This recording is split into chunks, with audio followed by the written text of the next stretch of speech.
I'll warn you that I'm going to really try to make sense of a very complex topic in a short period of time. So if you end up with more questions than you started with, that won't be surprising, and it might even be good. I'm going to start out with just a couple rough definitions.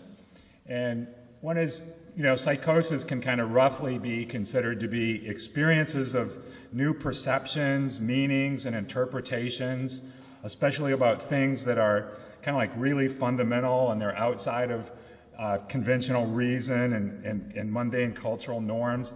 And somehow those new experiences and perspectives make things worse in the person's life. Now, the interesting thing is that spirituality, at least when it's a positive spiritual experience, kind of like the same thing happens, only somehow the person gets better as a result of it. So there's a very fundamental similarity there. Now, psychiatry, or the mental health system, typically looks at all experiences that go outside of conventional reason and cultural norms as being problematic. And it's really been kind of profoundly uncurious about people who have unusual experiences and yet who do fine or even exceptionally well. And that's despite the fact that a good percentage of the population has experiences that could be considered psychotic, especially teenagers, as Anne was pointing out. But experiences like voices and altered states. There's even one study that looked at, it was delusions, what were considered delusions in the general population, and compared them with psychotic inpatients. And they found that 10% of the normal sample had delusions that exceeded the average of the hospitalized psychotic sample. That's 10% of the normals. And lots of these people, if you ask them, they actually appreciate their unusual perspectives. Now, Mary Newton, who's an ISPS member, she said that thinking of madness as what it means to be outside one's normal and conventional mind is like thinking that being raped is the only possible experience of sexuality. It's seeing it as only possible to be negative. Now, I think a much more helpful perspective is what we might call a continuum view, which looks at that once you get outside of our conventional way of looking at things, there's a continuum between what's possibly spiritual and helpful experiences and what are troublesome experiences that we might consider psychotic. And on that continuum, there's lots of mixed states that have, some degree of helpfulness and some degree of harm. Or sometimes people experience new views that initially cause them trouble, but then it helps them work along a route to actually come up with something that works better. William Blake said that the fool who persists in his folly will become wise. And that really fits with my own experience. As a young guy, I had a pretty wild mental and emotional ride, and pretty frequently I was in states you might consider grandiose or paranoid or some pretty dark places. As I was going through what, looking back on it, could be seen as that folly that might precede getting to a better perspective. But I did work through what happened to me without any psychiatric intervention, and found what seems to me at least to be a peaceful yet lively way of existing in the world. Now, I was guided mostly just by books written by mystics and rebels of various kinds, and also by peers who were kind of going through the same process. Now, many of my younger siblings went through a very similar process, but didn't quite go through it quite so easily and did fall into the mental health system. In fact, one of them is still in it as diagnosed schizoaffective and on heavy meds and all that sort of thing. And a big fear I had when I was going through my experiences was that I was going to be interpreted as being mad and not making any sense, and that what I was going through wouldn't be seen as meaningful, and that anything, spiritual or positive I might want to share about my experience would just be discounted. But that's really what typically happens to people that fall into the mental health system. If people that get diagnosed keep talking about spirituality, often it gets tended to be labeled delusional or hyper-religiosity or something like that. And I see that as really kind of bizarre or dissociative. How did these two subjects of madness and spirituality get to be seen as so separate? Now, I think historically, madness was understood within a spiritual context. And in a lot of traditional cultures, it was kind of understood that the spirit world can result in good or ill. The god or gods might be tricksters and really confuse people. And young people who fell into an altered state, they were seen as needing help by the tribe, but they were also seen as people that maybe had special gifts, that if they got the right training, they would actually be able to help everyone. They could be trained to use that talent of going into altered states in a good way. And we also see that like in the Old Testament. The same word was used to refer to madness sent by God as punishment and the state of the prophets went into when they prophesied. So there's a recognition there was something similar going on in those two processes. So if that's true, how and why did mental health practitioners become unwilling to talk about spirituality for the most part? And I think there are really kind of like two social problems that caused this transition. And that is sort of like as societies became more structured, anything that threatened the conventional ways of looking at things and anything that threatened the conventional religious orders became seen as more threatening. And so as that became seen as more threatening, then you started seeing more hostile reactions to people who were threatening the status quo. They became in danger of their lives, like in the Inquisition. And so there was also a need to kind of like defend people from that kind of hostility. So what happened is we kind of swang to the other extreme, where, okay, well, we'll just say that the people in these altered states aren't having a spiritual crisis at all or spiritual vision. We'll just say that it's a medical problem. But the problem with that, at this other extreme, means that the meaning of the person's experience is going to be ignored. And then, of course, excess medical treatment can happen. I mean, while on the good side, the medical perspective means, well, you don't have to punish the person.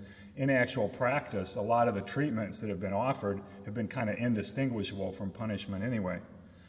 So I think what we've lost is kind of like the middle ground where we might look at things in a more complex way and say that those who are apparently mad, they may have both medical and spiritual differences, but they may have spiritual insights to offer, especially once they overcome any mistakes they might be making.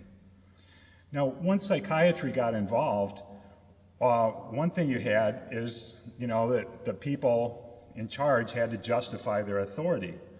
But if mental health professionals aren't experts in the fundamental realities of human existence, which are often seen as spiritual, then how can they claim to be experts in what's happening with people who are having real encounters with those realities?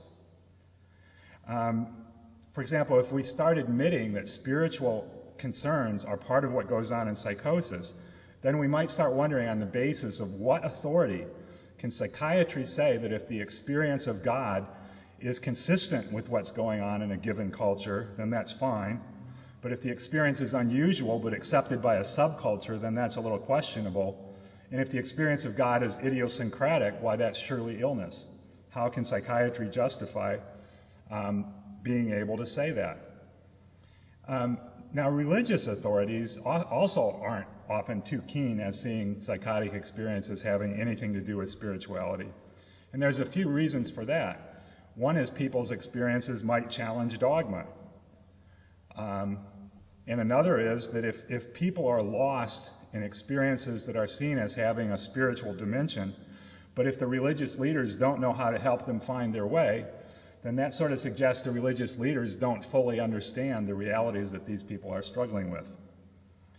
And also, if psychosis is seen as on a continuum with spirituality, and there's possible relationship, then that means that people might start looking critically at some of our more established religious beliefs and start thinking, well, are some of these maybe a little psychotic or a little unhelpful? So it can be challenging to religious authorities as well to look at these experiences as having a spiritual dimension. Now, in some ways, any of us who listen to people who are, you know, psychotic or mad or whatever you want to call it, if we listen to people and see them as making some kind of sense, we're putting ourselves at odds with the culture, which kind of wants to see them as not making any sense. And that's one reason why I think it's so difficult to get institutional support for approaches that really do listen to people who are having these kind of experiences. And of course, we're all at this conference because we believe that talking to people with psychosis is important. But what I want to emphasize specifically is why I think it's important to talk about spiritual issues in particular. Now, one reason to do it, this is just a little list, one reason to do it is that many people are already thinking of their experience in spiritual terms. And we all know that therapy tends to be more effective if we're willing to talk in the person's own language and metaphors, so they really feel like we're talking about the same thing they are. Another thing is in many cases, spiritual language and concepts can be less scary and less stigmatizing than mental illness language. And we should know that fear of madness and stigma are major factors in people becoming psychotic and staying psychotic. A third reason is that looking for what might be positive or true in a person's unusual experience, rather than just looking for illness and defect, encourages the therapist to be humble and open to dialogue, to be able to look at both sides of things. And therapist humility is actually key to forming a decent relationship with someone with psychosis. And creating dialogue can really be a key part of recovery. There's also, just on a more minor note, some research shows that people actually have better attendance at their sessions if the professional is willing to talk about spirituality. Now, some people fear that it's dangerous to talk with people with psychosis about in spiritual or religious ways because they fear that it'll make people more ungrounded. But actually the research suggests, in contrary, that people with schizophrenia who are overtly religious recover better than the average person. And spirituality is very commonly cited by people as being a factor, an important factor in their recovery. So before I get more into the specifics about how to talk about spirituality in therapy, I just want to ask a general question of you all. How many of you think that it's definitely possible for a person to firmly believe that he or she is God and yet not be psychotic? If so, if you believe that, could you raise your hand? Okay, just a few. Okay, so I'll get back to that. So how we talk about spirituality with people begins with how we think about it ourselves. And so I said already, kind of like, I think it's important to think of a continuum rather than a categorical distinction between spirituality and psychosis. And quite a few people would disagree with me here. There's really been a lot of written about how to differentially diagnose those who are having a difficult spiritual experience that maybe looks a little bit like psychosis, and those who are really psychotic and might be having a preoccupation with spiritual issues. Now, I don't think anybody's figured out a decent way to do that, which is why I think it's not worth trying to do. At best, what they've done is they've figured out, well, who maybe has slightly better odds of recovering in a way where they look back on their experience as a positive thing. But the problem is if we start taking some group of people and telling them, well, we think you're really psychotic, that actually makes people less likely to recover because basically they've been told that they won't find anything positive in their experience, so they're less likely to look for it, and less, so the recovery actually becomes less likely. So I think what we're better off doing is just acknowledge the ambiguity that we don't, fully understand what's going to be helpful or what's not, and let's explore and let's try to understand it better, and that keeps alive the hope for recovery.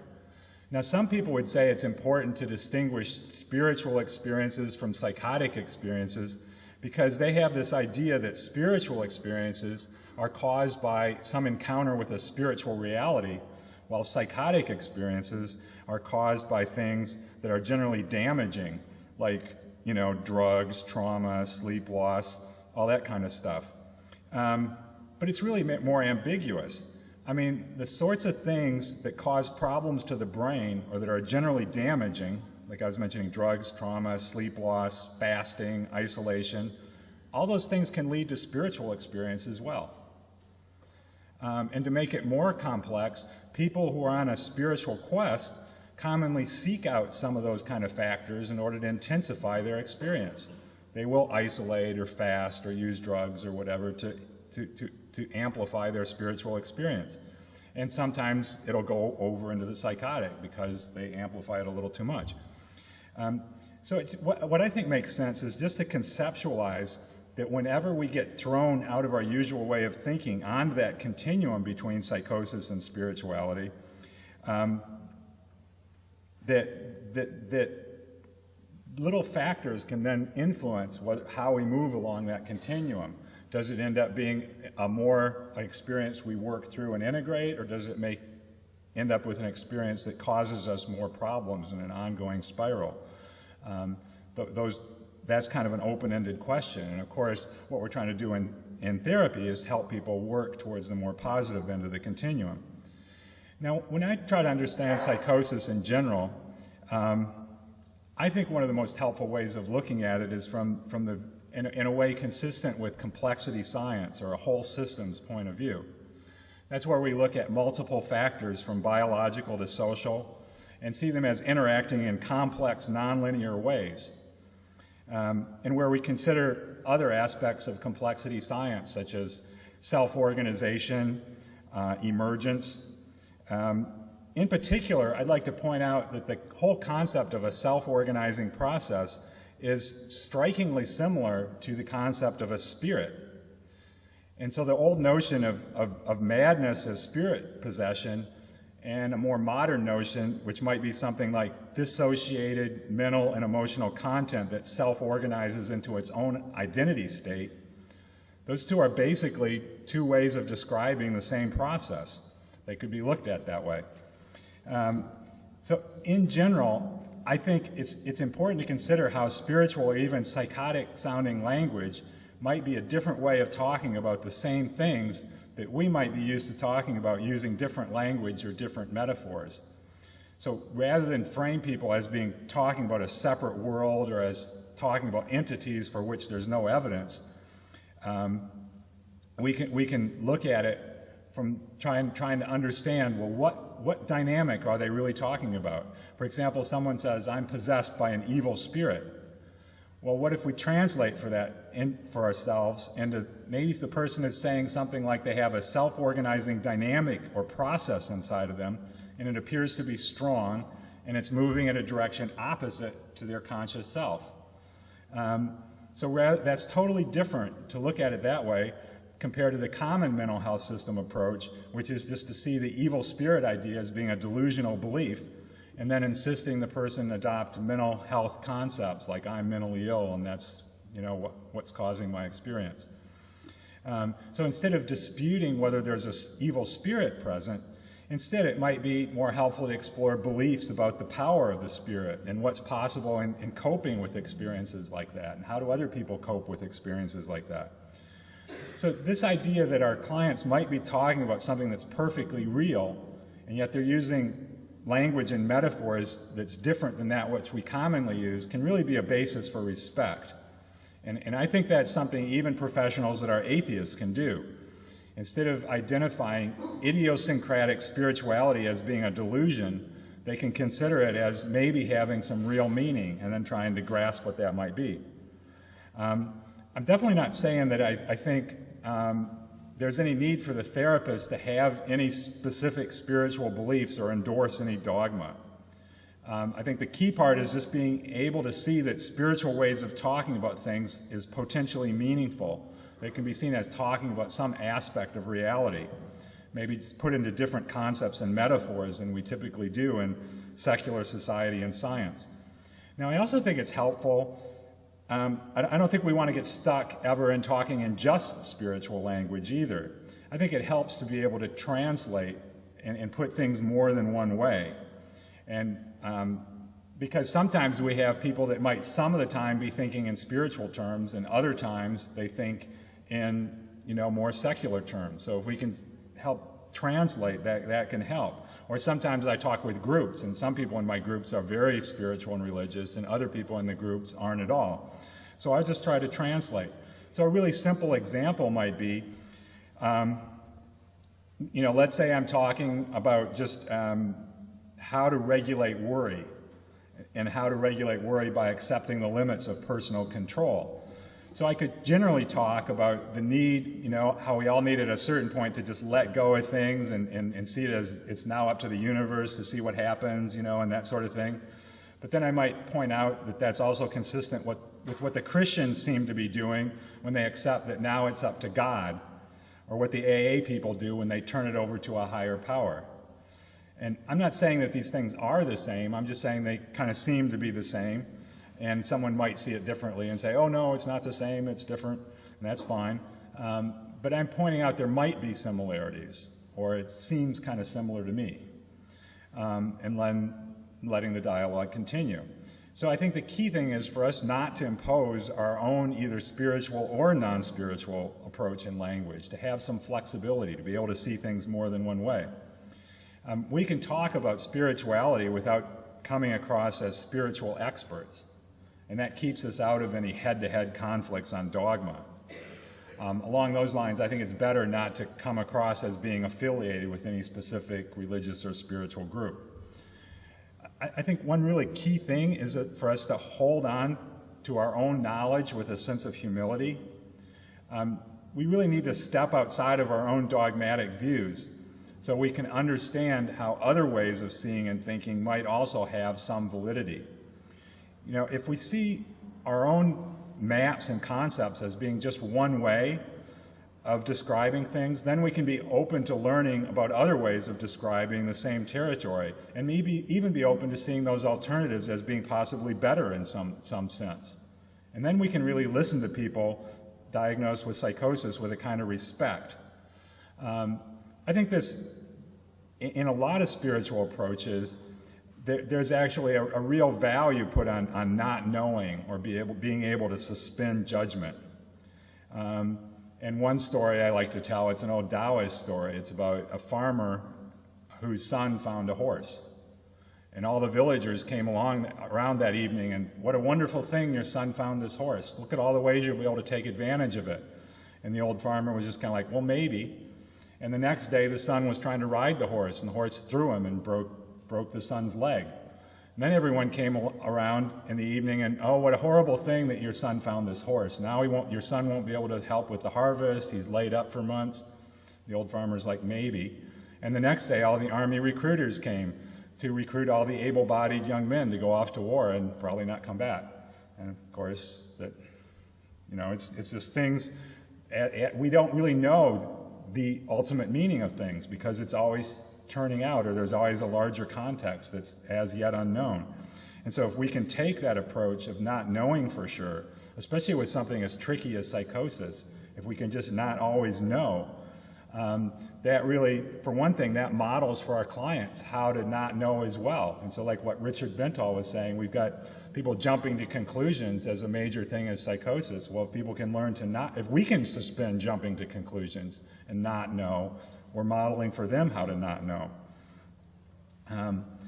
I think one of the key tasks for therapists is exploring the meaning of psychotic experiences, the meanings that go outside of what we think of as reason, conventional ways of thinking, and that naturally leads to discussion about what is the role of the limits of reason, the limits of our empirical knowledge, and what is the role of perspectives that kind of like transcend reason. And instead of like insisting that our reason is the only way to go, I think it's helpful to be able to talk about those limits and that there is lots we don't know and that sort of thing. Now, one thing, at least most of you here, were pretty sure that somebody can't, that you're pretty sure that your clients definitely aren't God, right? Most of people here were that perspective. But I'd just like to point out that as you go around the world, there's actually lots of people who believe that they are God and get along just fine. At least some Sufis, for example, when I was taught a particular Sufi dance, we went around and recognized each person there as Allah. Baba Ram Das, who all the hippies wrote in Be Here Now, you know, that he was God, and the only difference between him and his brother, who was mentally ill, was that his brother thought he was the only person who was God. Or Alan Watts, who pointed out from a scientific point of view, the notion that we're just this kind of skin-encapsulated ego cut off from the rest of the world is really a fraud. And since we don't have any real identity that's separate from the whole process of the universe, it's actually more realistic to see us as one with the universe, and the whole universe together can be seen as God. So there's all these different perspectives, but usually mental health professionals are worried, for example, well, the client thinks they're God, how grandiose is that? But sometimes I think grandiosity can be reassuring, and actually mental health professionals are a little too quick to crush grandiosity. I think it's actually more helpful if we can accept that grandiosity may be accurate in one sense, while also gently looking to see if there might be other ways of seeing things that might also make sense. Like, you know, ask the client, how would they know if other people might be God too? Because I think psychological flexibility, which is a lot of what we're after, it involves being able to be both grandiose in some sense and humble in some sense. So maybe from one perspective we're God, and from another perspective we're just an inconsequential speck. What if we can see both perspectives? So like I was saying, it's kind of common for professionals to fear that discussions about this sort of stuff will make delusions worse. But actually, what tends to happen when we back off from those discussions is the client kind of seals over that kind of stuff, and so does the therapist, and aren't actually able to talk about it, but that keeps everything kind of stuck and doesn't allow the person to work through it. So what I think is more helpful is actually to work at expanding the discussion. You can use methods like Jung's Archetypal Amplification, which just basically means trying to expand the discussion, though you can read about that. It's talking about things that in a way that introduces different points of view. And so rather than the client being stuck in a kind of monologue or just one way of looking at things, you can end up with dialogue. Well, what are the different ways of looking at things? Now, one thing that's common in psychosis is a person is speaking using kind of metaphorical language, only they're taking what they say as being literally true. And what the mental health system typically does is comes in and focuses on the way what the person is saying is literally false. And then, of course, the headbutting begins. You know, you're crazy. No, I'm right. Well, you know, what I think can be more helpful is look at and acknowledge the way that what the client's saying might have some sense of truth to it, metaphorically true, but then also look at the ways that it might not be quite literally true. And that's what you can do when you kind of expand the discussion. You can start looking at how other people have looked at the same questions, especially sometimes other people within the person's religious tradition. And you can look at what are the pros and cons of different ways of looking at things. And then sometimes in that process, you're helping people find words to things they didn't even have words to before. So, you know, a simple example might be a person comes in and they're being troubled by Satan. Well, you might talk in general about the role of tricksters within spirituality or within their religious tradition, and talk about how do other people deal with Satan, or how do people deal with the tendency of the mind to have tricky or misleading ideas generally, because everybody has to deal with this problem. You can normalize it. Within CBT, we call it the tendency to have thinking errors. Everyone has it. Our mind plays tricks on us. Or if a person wants to call it the Satan, the part of our mind that makes those errors, well, it's just another way of talking about the same tendency. Now, sometimes, you know, you're working with somebody and you can try discussions like this and it seems maybe kind of unproductive or too confrontive. And so sometimes I found it helpful to just shift to more general spiritual topics. And I'm going to use the example of working with a client who was adamant. This client was adamant that he had brain implants. And he was also very spiritual. And he believed that his persecutors that had put in the brain implants were working to punish him for his past mistakes. And so one of the key things in working with this person was to help him shift to seeing himself as forgivable in a spiritual sense.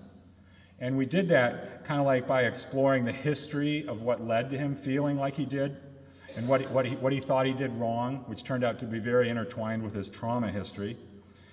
And then also exploring the possibility of forgiveness within his religious tradition. And once we did that, the persecutors, he still believed in the persecutors, but he didn't think they were aligned with God anymore.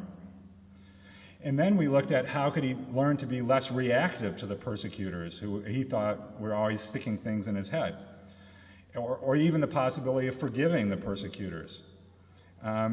Because if he could forgive, then he could reduce preoccupation with being so furious at the things he thought they were sticking into his mind, because that was crippling, being so obsessed with what was getting stuck into his mind. And then we also looked at how could he have gratitude for what was positive in his life despite the oppression? What could he be thankful to God for? So rather than just be obsessed with all the negative images in his head, well, what was positive today? And as a way of working with all that kind of stuff, we've gotten as far as this person has been able to go out and get and maintain a volunteer job and is just showing less distress. So that's, I think it's the shift in reduced preoccupation, I think, is a key part of it.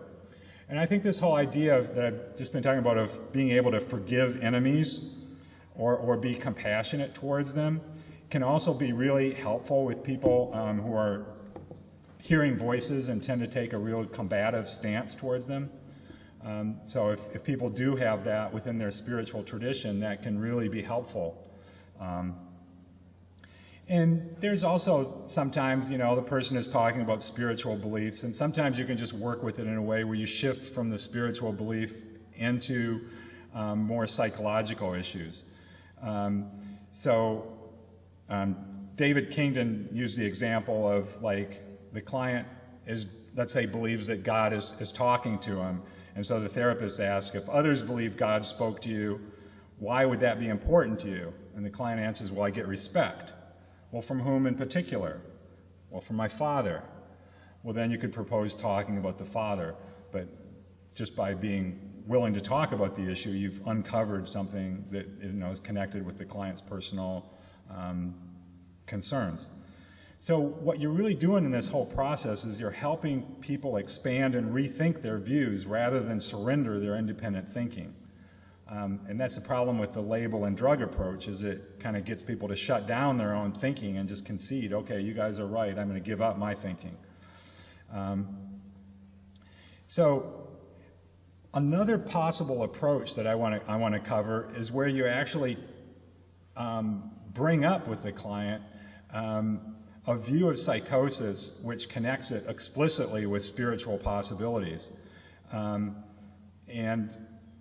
And that you talk about how this process has both risks and benefits. Rather than talk about it as an illness that only has risks, you're talking about it as a process that has both risks and benefits. And I'm just going to cover this briefly, but I'll connect you with more reading on this. It kind of comes out of Isabel Clarke is a cognitive therapist who uses this method in her practice, but she talks, this connects with some research that there's different cognitive subsystems, and especially two main ones, which here are called the propositional subsystem and the implicational subsystem. Now that really kind of relates also to some ideas that are pretty common in the psychoanalytic tradition, which you can probably see, I won't get into it. But the propositional subsystem is really the subsystem that thinks more the way we talk. It divides things up into categories and objects. You know, to use a physics metaphor, that would be the side of our mind that thinks more in the particle sort of way of thinking. In the implicational side, processes things in a more relational way, more of a dreamlike way. It looks more at meanings, at how things move within a context.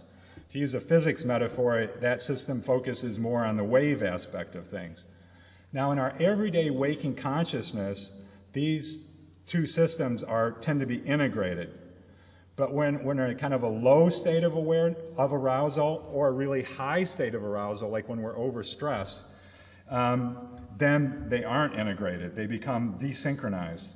And when that happens, we can have conceptual thinking that's dissociated, that isn't connected with meaning or all the possible meaning, and we have relational thinking that lacks concepts. It lacks words. It lacks a form of expression. Now, when we teach people about this possibility and about the role it can have in their life, then that people can start seeing that, oh, in some ways it's normal for this to happen some of the time, and also that it doesn't necessarily have to just have a negative outcome. And so it helps, I think, to just look at it in this kind of simplified way as being what's been called the renewal process. And so what happens is, you know, we might have life difficulties where, you know, the way we think about things is not leading to solutions. Often, you know, the person might be depressed. They have the sense that none of their choices are working out to solve the important problems of their life.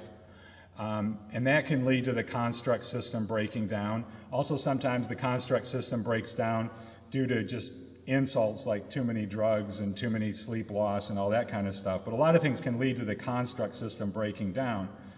But when it breaks down, then what you get is what's called the temporary suspension of constructs.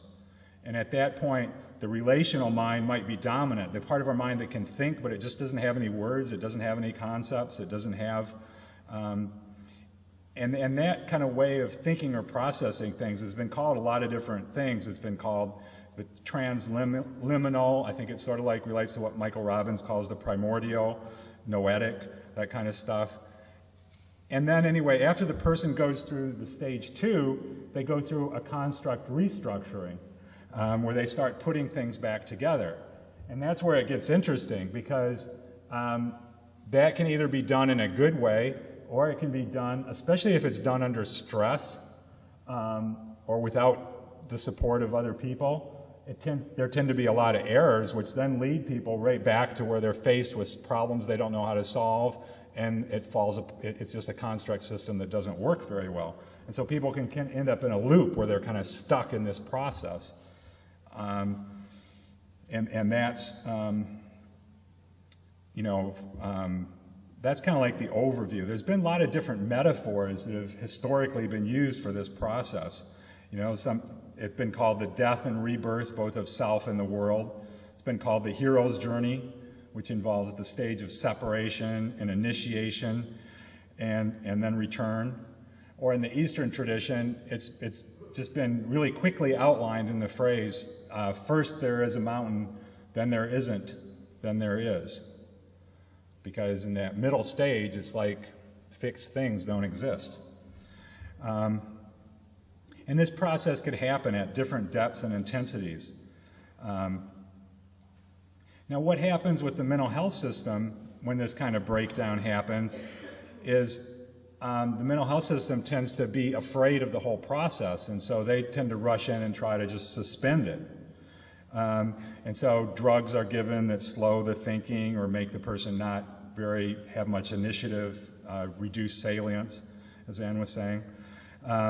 And being defined as mentally ill makes a person not feel like they can come up with new constructs. Because, oh, this new construct, that's probably my mental illness. I should just listen to everyone else. But if they can't come up with their new constructs that really make sense of their own experience, they can't really put themselves back together again. And so they end up kind of stuck in a mentally ill role. We've got 12 minutes, and I'm thinking that if we take like 2-3 more minutes, then we have time for discussion. Okay. Well, so I'll skip some of my slides, but I wanted to mention that sometimes, you know, the crazy experiences seem to, you know, seem to lead people into trouble, but I think it's also important to look at the way they can lead people out of trouble. And a good example of that was when, if you read about Marsha Linehan, the founder of DBT, you know, when she was a young woman, she was diagnosed with schizophrenia. She got out of the hospital. She got off of her medication. And they quoted an experience she had where she was in church and things started to change colors. Everything started turning gold and shimmering. And then something came towards her. And then she had this experience of just being deeply and profoundly loved and accepted. And that experience became the basis, or one of the big things in her form of therapy, dialectical behavioral therapy, or DBT. Now, how likely would she have been to have that kind of experience if she'd been on antipsychotic medications? Or even if she had it, she probably wouldn't have seen it as especially significant. So whereas this being out of our conventional minds leaves us open to destructive or unhelpful experiences, it also leaves us open to more positive experiences. I think it's also important to look, like visionary experiences can contain keys to recovery. Also, when people are stuck in negative symptoms, it's often because they've really decided that a lot of what goes on in their mind they have to kind of block out because they see it as illness or not relevant. Whereas if we can get people to look at, well, maybe there's two sides to it, maybe there was a positive side to what was going on, then people can re-engage with their own inner felt sense of motivation and value, which was usually present in the psychosis but misinterpreted in some way. Because I think really what people need is help getting through this process in a good way. I'm going to skip this. But overall, that psychosis is the experience of individual people getting outside their mind and initially being confused, but it's also part of the renewal process for a society to have people kind of go outside of the conventional ways of looking at things and explore new ways of seeing things, and then ultimately they can possibly bring something back that works. Now, just like the process of evolution, lots of mistakes can be made, but if we cut off this process, we're sort of like cutting off our visionaries. You know, we're basically, like psychiatry basically says, there can be no new prophets, because if you come up with something that's new and outside all the spiritual traditions, that's illness. Or as Carl Jung said, we've made the gods into diseases. But what we really need instead is when a young person starts having psychotic experience, they do need help. They do need to be protected and contained. But then we need to collaborate with the person in helping them figure out how to selectively draw from the process. And ultimately what we can do is train people who are prone to this process how to navigate it successfully, how to kind of be their own editor, which is what successful creative people know how to do. They kind of go way out there, but then they come back and figure out what's useful and what's not.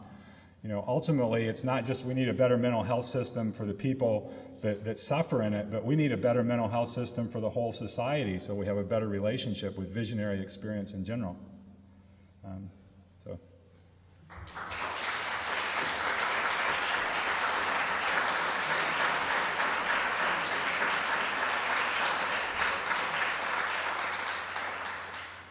Hi, Brian.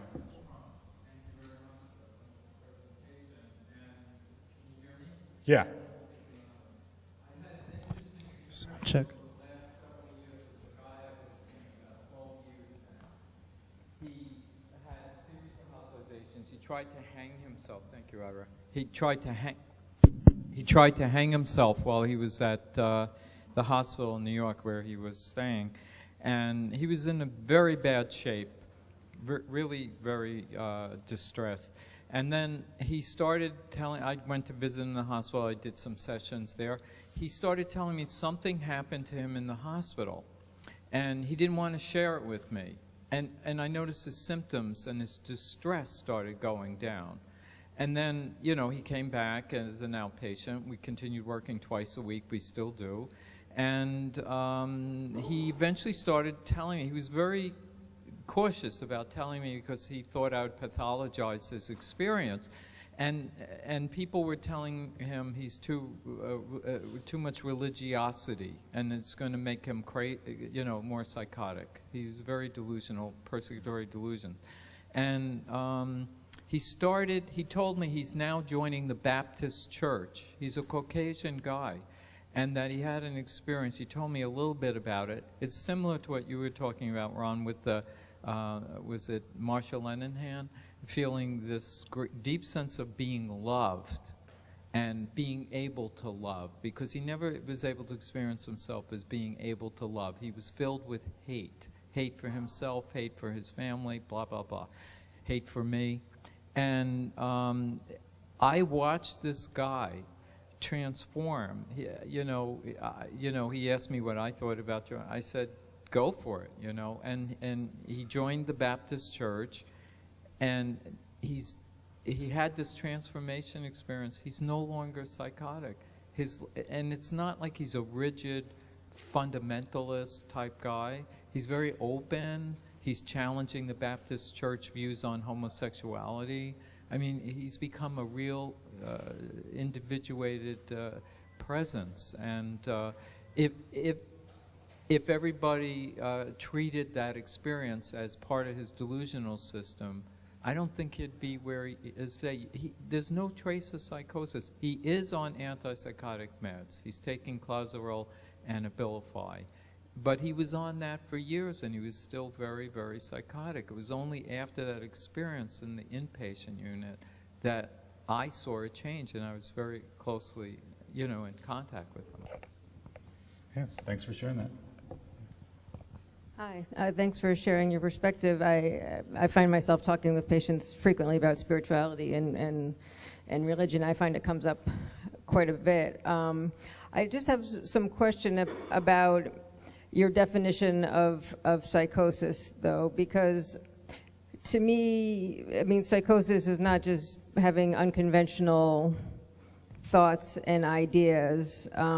It's more, the heart of it seems to be in the inability to move from that monologue to the dialogue, that it's more in how one's relating to it, that the person becomes defensive, enraged, and unable to connect, and rigid, and that it's not a spiritual belief. It's a hardcore fact that, as Marilyn was talking about this morning, that if you have any step away from in any way, shape, or form, you will be punished. They can't. And to me, that's the psychotic aspect. So I was not sure in your definition of psychosis. It just seemed like it was just anything unusual. I think I would have gotten to that if I had a chance to get through my whole presentation. But part of what I was going to get into is say, I think part of psychosis is going to this state of being extraordinarily open, where we kind of like lose our conceptual system. Everything is kind of uncontained and open. But then that, if we don't know how to deal with that, or we're scared of it, people tend to jump to the opposite extreme, which is being exceptionally closed. And that's, I think, what you're talking about, that sense of exceptionally closed. This just is what it is. There's no dialogue at all. So you see, and sometimes you see people flip-flopping between that too open but not knowing how to handle it, just too closed, and so you're rigid. And really what we need to do is help people find that healthy intermediate spot. Right, because there's a difference between delusion and belief or faith. Thank you. I had a question because a lot of your very informative talk focused on the relationship between openness and just sort of validating the client's experience. But I've had an opposite experience with religiosity or spirituality, wherein it seems so closed to discussion or openness because of this eventuality that God will take care of things, or that the spiritual practice will itself provide relief from something it doesn't appear to provide relief from. So I guess, can you comment a little bit about it as a strict defense and not necessarily as seen as delusion? Yeah, what was the last part of that again? Well, if you see it as delusion, I understand how it can undermine not just the trust, but also the openness for change. But if it's manifesting instead as a strict defense, not just to treatment, but to action in general, because of the idea that God will take care of it, you still want to validate and respect their perspective, but oftentimes, and not just me, but the entire clinical team, we see that as a way to completely avoid not just treatment, but openness in general. Yeah, well, I think that, again, what I'm trying to talk about is how you can expand the dialogue. So in that case, let's say you have a client who looks at it like, I don't need to do much anything, God will take care of it. Well, you might want to look both at in what sense that might be true, but also in what sense it might not quite be true. And that it may be, like I remember talking to one client like that, and I was like, oh, you don't even have to tie your shoes? God does that? and you know, the person could start to see, oh yeah, well, can't really let God do everything. And then also look at it within this person's spiritual tradition, if you can. How do they look at that? What are the things that you trust God to do? What are the things maybe you do for yourself? And eventually you get some kind of dialogue going about that. That's what I aim at. Thank you. Over there. Sometimes I think it may be wise to dodge the issue if possible. I remember practicing, during my practice in Fairbanks, which was about a year and a half, some elders of the local Jehovah's Witnesses brought in one of their members who was elderly man who they brought his wife in as well. They came in and they wanted to talk with me separately, and he was indeed quite paranoid and delusional in the ordinary sense. Thought there were people outside of his house who were threatening to kill him, and he was also possibly, his wife felt she was in danger. So without addressing the issue of diagnosis, I think working with the elders of that church and placing him on a very, very small amount of an antipsychotic, he recovered enough to start going back to church and slowly gave up his more difficult beliefs. In any event, I was satisfactory enough to the church members that I became pretty much the psychiatrist for their church, despite being an atheist in terms of my own personal beliefs. I don't think it's necessary to be abstract about these things. I think practicality sometimes is a good way to go. It saved that fellow, and yeah, I mean, this is all very individualized work, and look at how it might work for each individual, and sometimes you might have to shift your approach. We have somebody over there.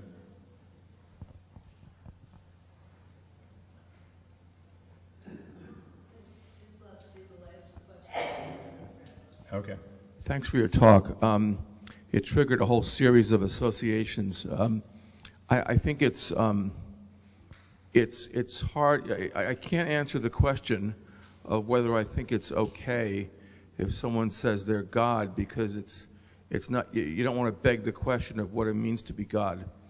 I think that, you know, many traditions have a means by which humanity can share in divinity, and some of my patients partake in that, I think. But then other folks are in a very different place.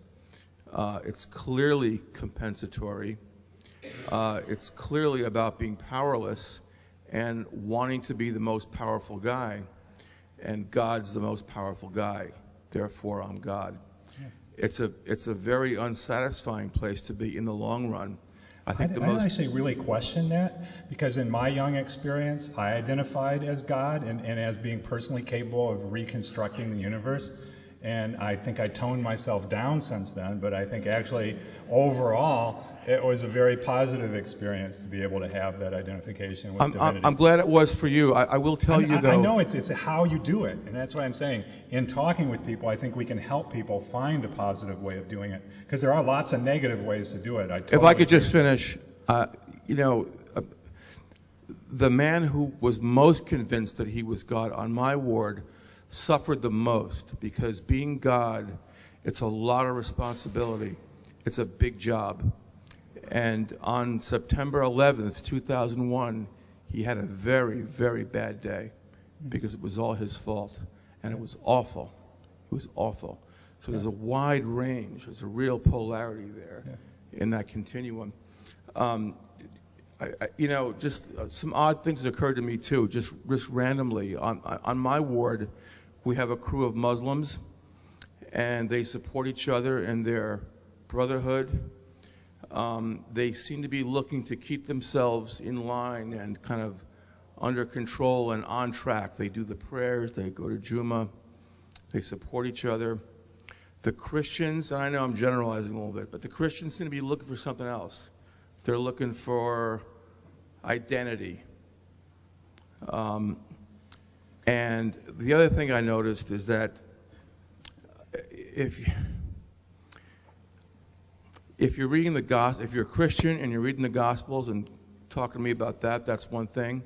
No one reads St. Paul and talks to me about St. Paul whatsoever. But the folks that are having the most trouble, they all want to talk about Revelation because they all want to know how shit's going to turn out in the end. They want to skip to the end and find out how it all goes and sort of wrap it up. Which I think maybe we have to do that here. Just kind of skip to the end. But thanks everybody for coming. And I wonder, the clipboard that went around, if everyone that wants a copy of the PowerPoint and the outline, and also maybe be notified of future things that I do, if you make sure you get your name on that, that'd be great. Thanks for coming.